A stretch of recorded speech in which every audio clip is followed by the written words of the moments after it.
Hey guys and girls, it's Venus Vlogger and welcome to the very first episode of Offside Commentary, where we tackle the pressing issue, go beyond the touchline and crack up during our off the post segment. Talks coming through.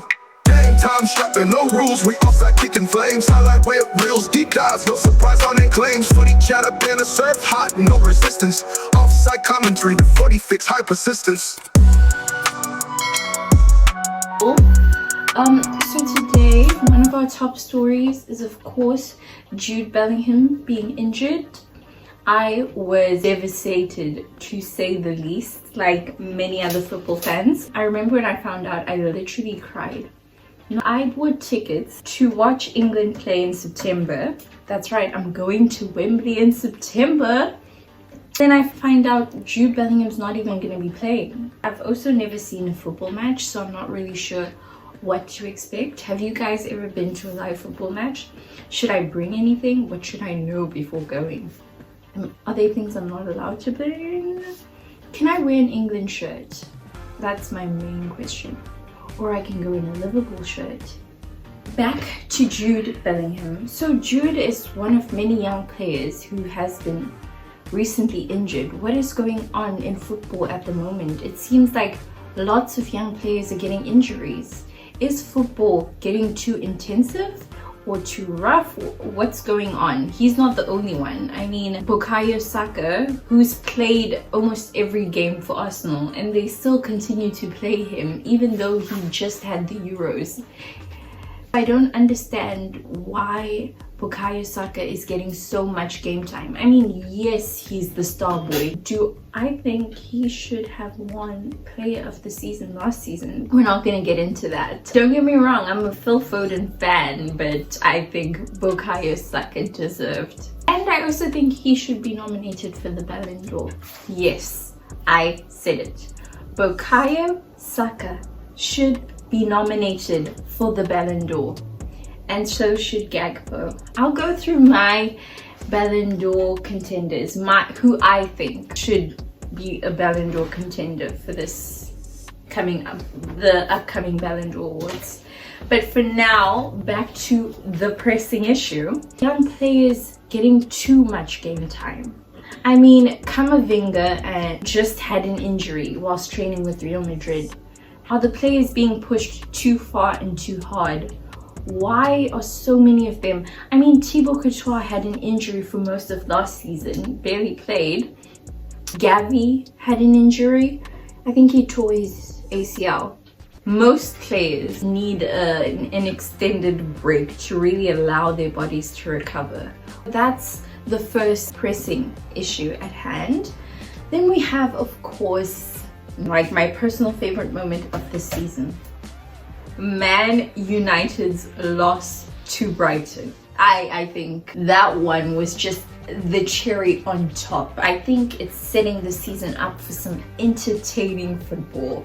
If Manchester United continue and keep this up, they might just find themselves in 10th place by the end of the season. I mean, if you guys thought 8th was bad, the way things are going, I would be concerned as a United fan. They lost 2-1 to Brighton. I had a few questions. Let's start off with Ten Hag's tactic, his plan of attack. How do you start a game with no strikers for the first half? What was the game plan? Just go in there blind and hope one of your midfielders bags a goal? Heck, he was probably expecting his goalkeeper to just score a goal from the other side of the pitch. Joshua Zirkzee, who has had, in my opinion, a good start to his United career so far, was on the bench for the first half.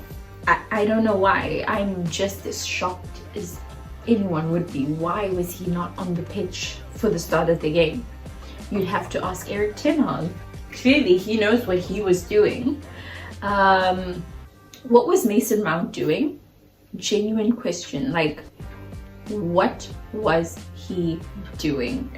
If we just analyze that game, Brighton were now bringing on more attacking players onto the pitch.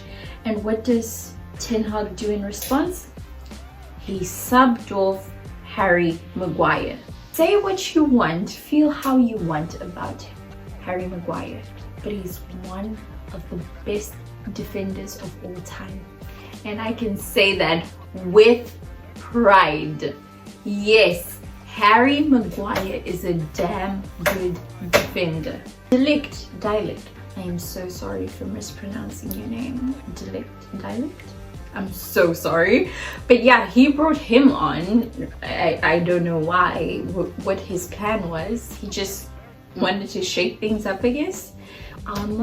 Diallo should have been a guaranteed start on the right wing. And then our third and final pressing issue. Should Marcus Rashford be benched? I'll leave that up to you guys in the comments. Do you think Marcus Rashford should be benched? Personally, I think he should just leave Manchester United altogether. I think if Marcus Rashford were to leave Manchester United, he'd have a way better career. And I feel the same about Kobe Mainoo. Like, Kobe, if you ever see this, leave Manchester United. But jokes aside, I genuinely think he'd be a better fit for Real Madrid. I know they already have so many talented players, but I think Kobe would be a really good Real Madrid player. I think he has the drive, the hunger, and the determination. He'd be great at Real Madrid. He's always welcome at Liverpool. As a proud Liverpool supporter, Kobe, we welcome you to Liverpool. Okay guys, time for our second segment. Now it's time to go beyond the touchline. So for today's Beyond the Touchline topic, we are going to be diving into Chelsea versus Wolves. What a game. I think epic doesn't even begin to describe it. And I only have one thing to say about that game. Chills. If you know, you know. Cole Palmer was cooking. He had a hat-trick of assists, and then the goal was just the cherry on top. He's like, I'm here to stand on business. I genuinely think Cole Palmer is very much underrated. He is gonna be shutting up a lot of haters in the coming future. It was a crazy game to begin with. I mean, where do I begin? The drama behind the scenes. Madueke, you have some explaining to do.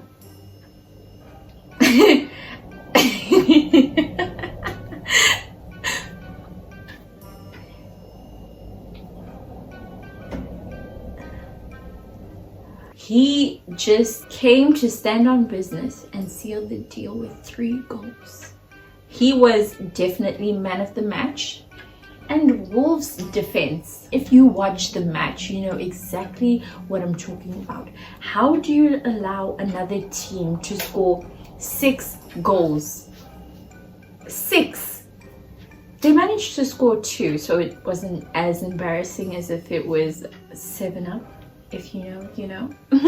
A certain incredible club beat another less incredible club 7-0 not so long ago. I will always bring up 7-0. It's one of my proudest moments as a Liverpool fan. I posted on my status, my Instagram, everyone.